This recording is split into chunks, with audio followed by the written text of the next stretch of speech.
So we found the interesting flower growing in the wild here.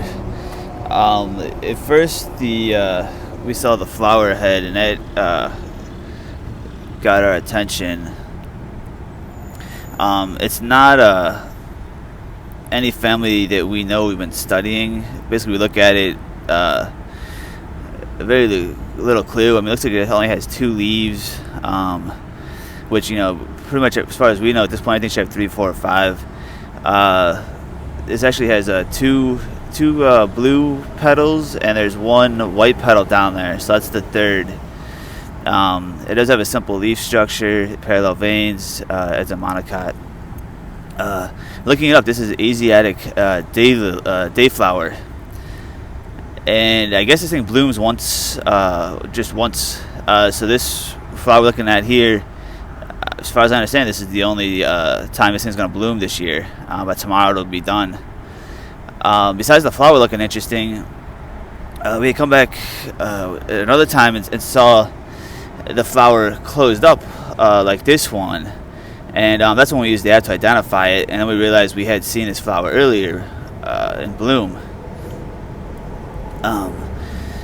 So again, it's a very weird one. And it turns out this is a flower native to parts of Asia. And this is a invasive species.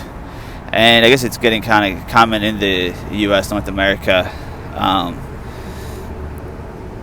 This is a weird looking guy, but you actually don't want to see this.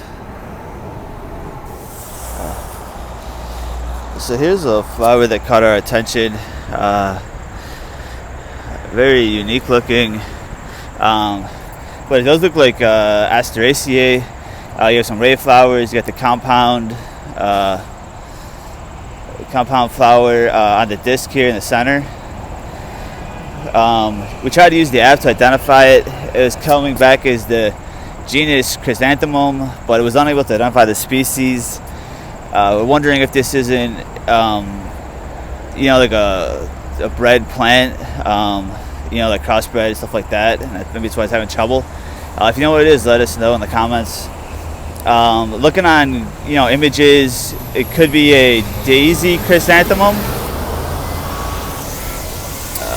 I got a bus going by.